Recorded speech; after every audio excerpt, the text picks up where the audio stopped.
Hey everyone, Jad here. Target selection is one of the most overlooked yet important parts of teamfighting. Especially for marksmen, selecting the correct target can be one of their most crucial skills.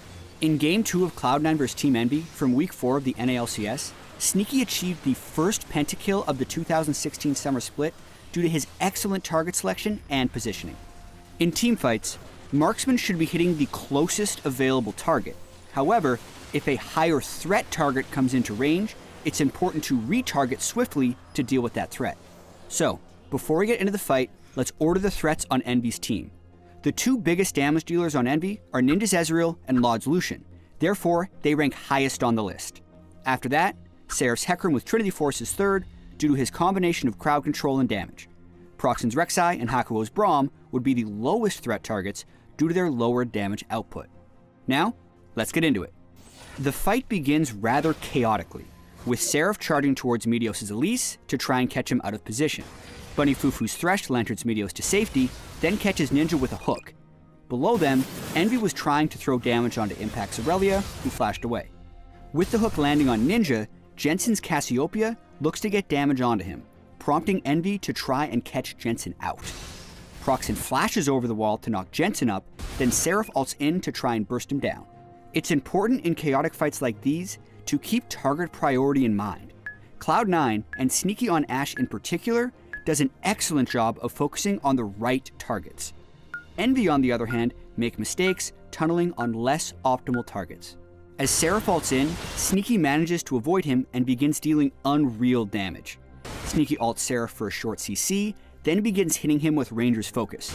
However, when Ninja shifts over the wall to try and complete the kill onto Jensen, which Jensen avoids with his Zhonya's Hourglass, Sneaky immediately switches targets to Ninja. Why?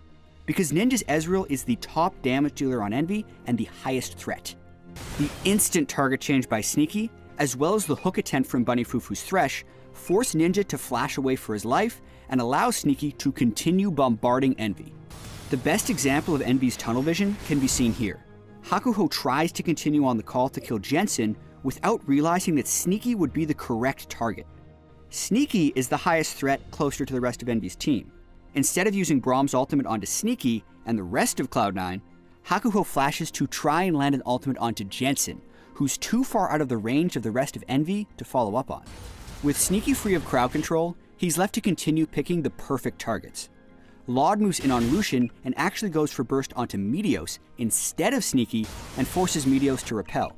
Sneaky again is near instant in his retargeting and directs his Ranger's Focus towards Lod to quickly burst him down. It's worth noting that Jensen still managed to contribute to the fight by throwing Miasma over the wall, preventing Lod from flashing to safety. While focusing Lod down, Sneaky's Hurricane Bolts actually finish off Hakuho for the first kill of the fight. Lod falls next, then Sneaky retargets onto Seraph, who's the next highest threat in range. Again, while focusing Seraph, Hurricane Bolts kill another member. Proxen drops, and Sneaky finishes Seraph shortly after. This shows the damage potential of Hurricane Ashe, as Sneaky picked up 4 kills in the span of 3 seconds. Right after picking up the Quadra, Sneaky immediately turns on Ninja, flashing over his Mystic Shot and pegging him to complete the pentakill.